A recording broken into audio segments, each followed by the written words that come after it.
disappearing people. We are normalizing, we're talking about it like it's no big deal that they are kidnapping people and transporting them to concentration camps, both domestic and foreign. Words matter. And I'm always interested by the words that people use to characterize what they're trying to describe. So they're talking about disappearing people. I'm not sure if that's even proper English, but I know we all say it now, disappearing people. But like, I don't know how they find these people, right? Well, actually, I do, because there's a lot of them out there. I totally disagree with what she's saying, how she's saying it, and how she's characterizing it. That is I not. think that's kind of insulting to. I think it's Jewish insulting what they're Holocaust doing. survivors. It is not insulting to Jewish. I find it insulting that you could even fix your mouth to defend this disgusting Are there gas behavior. ovens at these? It's not a death camp. It doesn't matter. It's a concentration camp what they're doing, and they are disappearing people, claiming that these are people who have committed the most harsh crimes. But according to the reporting, less than 10% of these people have committed harsh crimes.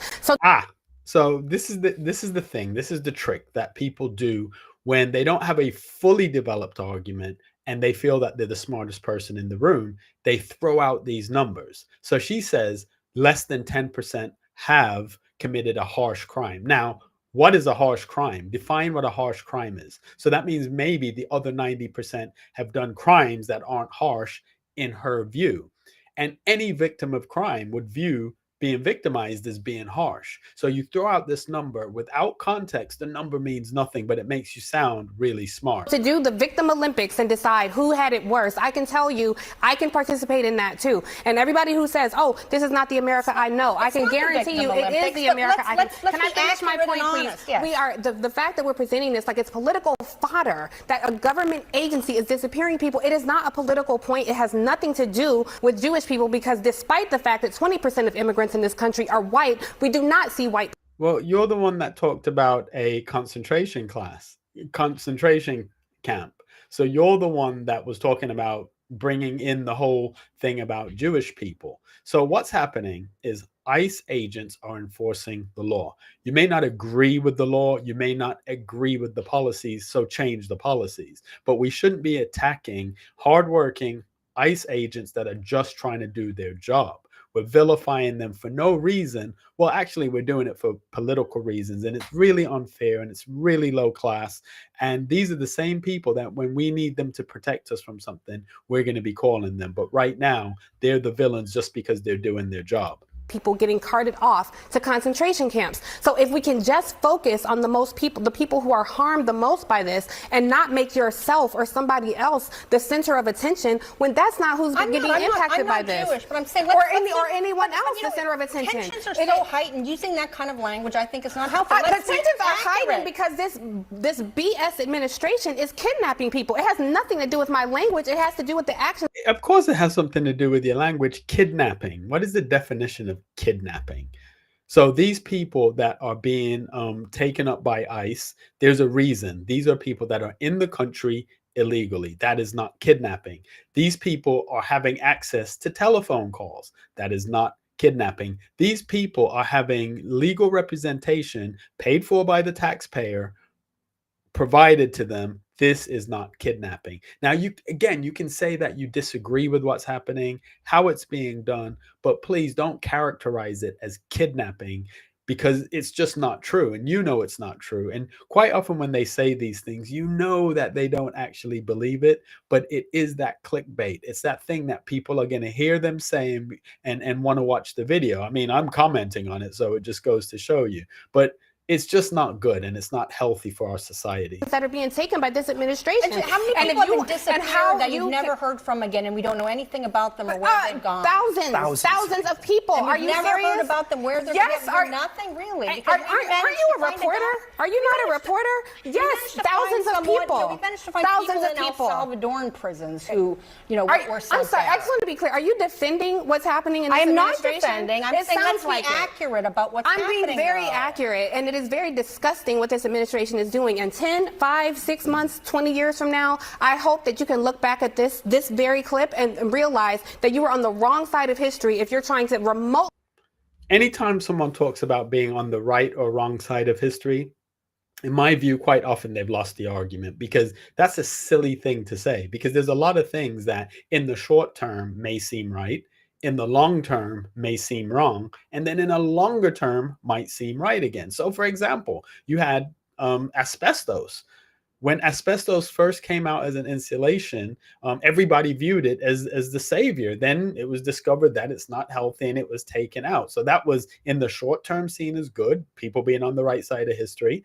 Then in the long term being bad, plastic straws. So plastic straws were seen as a convenient way of drinking drinks. Then they were vilified, and it was said that all of this landfill is being filled up with plastic straws. And apparently, the report that was used for all of the rage and outrage was a report by some young kid that had done it for a school project. And then now plastic straws are back in vogue, partly because paper straws suck. Literally, pun intended. Paper straws aren't good, and apparently the energy it takes to make and recycle paper straws and carry it and all of the different things, you're better off just using plastic straws, because people end up using several paper straws, but that's done away with now. So this whole right or wrong side of history thing, leave that alone. But I would say in the short term, what we're seeing is a lot of the things that we were told during the previous administration have proven to be completely wrong. We knew it at the time, but now everybody's writing books about it and trying to make money. We defend what's happening. There are fathers, mothers, and young people who are being carted off to concentration camps, and less than 10% of these people have committed any sort of violent crime. Depots. There was a story about a San Antonio area ICE detention center, a huge spike in 911 calls from people who have been detained there, reporting increased suicide attempts and sexual abuse.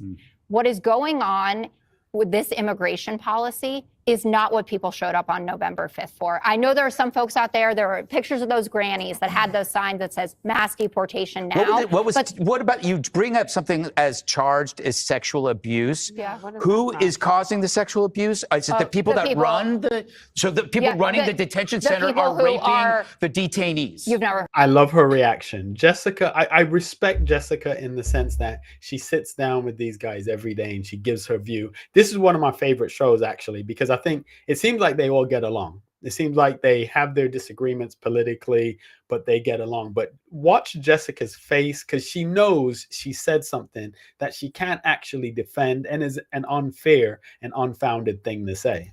Part of that happening, or they're so that's no. Because I want to be clear that that's what you're alluding to. That's what the report. So people that are running the detainee center are sexually abusing. I don't have video of what was happening. I just know that they are seeing an increased amount of 911 calls Jessica, saying that Joe people Biden ran the largest sex trafficking operation in world history when he let what? 12 million people pour in and then lost hundreds of thousands of kids. Next? Okay, and all the polls you're setting were dead wrong on the election. That poll had Kamala beating Trump.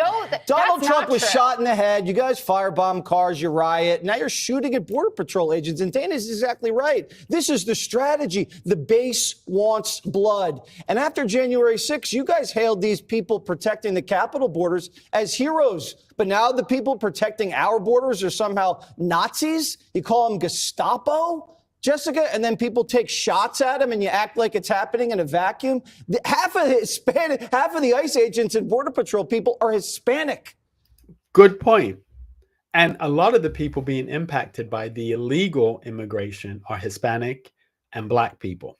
But then you have these groups of people claiming to speak on behalf of Hispanics and Black people, trying to push forward these open borders. Now, my thing is, whatever the law is what we should follow. If you don't like the law, then change the law. We vote for a government to implement certain things. And I think the things that were voted for are being implemented. If people are not happy with it, what will happen is during the midterm, people will vote out their congressmen and their senators. And then during the next election, it will turn the other way.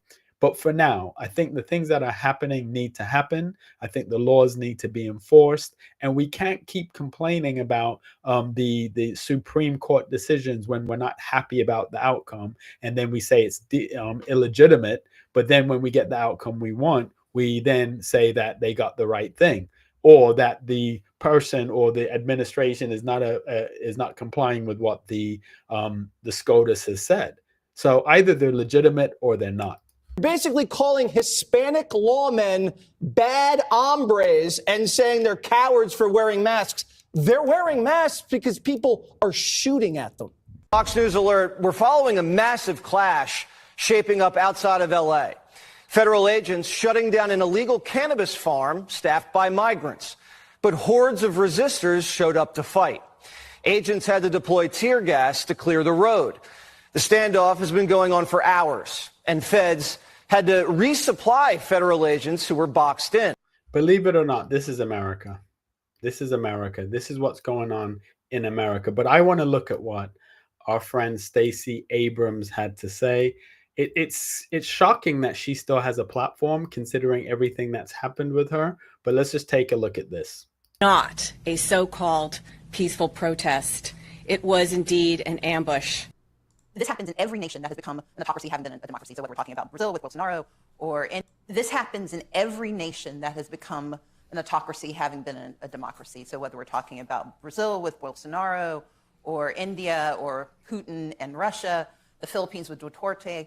So start with winning an election. Usually the last one you're going to get to have for real. What is she talking about? What is she talking about? If you're talking about people being dictators and you're comparing the current president of the United States to previous dictators, you need to look at the average age of a dictator when they first go into power. I can guarantee you it's not 80 odd. I can guarantee you that. I may not know the number, but I can guarantee you that it's not 80 something. So this scare technique of saying that, you know, the current administration is going to prevent future elections and is going to take away everybody's rights, I just think it is just that, a scare technique. And the shocking thing is they've been doing this for the last almost 8 years. And every time they say it and every time they're wrong, they never walk it back. They just take it to the next level.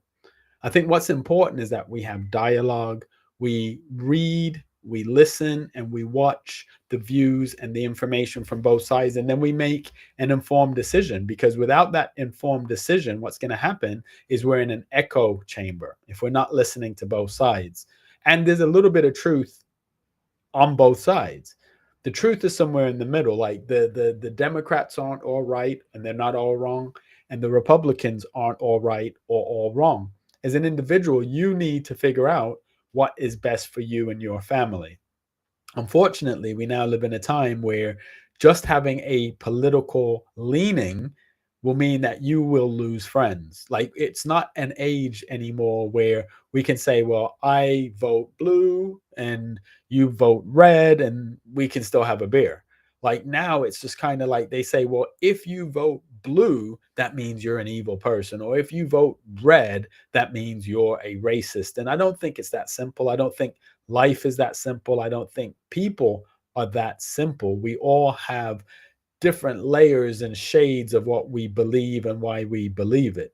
I think the most healthy thing we can do now is have discussions, watch videos, be nice, be kind. You can disagree with someone's ideas, but you don't have to attack the person. I'm going to do another video with the rest of the Stacey Abrams clip, her talking through her foolishness around how the Republicans are going to steal the midterm. It sounds to me like they're worried that they may not win it, even though statistically they should win, because usually the party in power loses seats in the midterm. But we will see. Thanks for watching. Make sure you like, make sure you share, make sure you check out Black Conservative Perspective. Last time I checked his subs, he's almost at 1 million. It would be great to get him to 1 million. I get a lot of the content and topics from Black Conservative Perspective, so make sure you check it out. Make sure you subscribe to his channel, and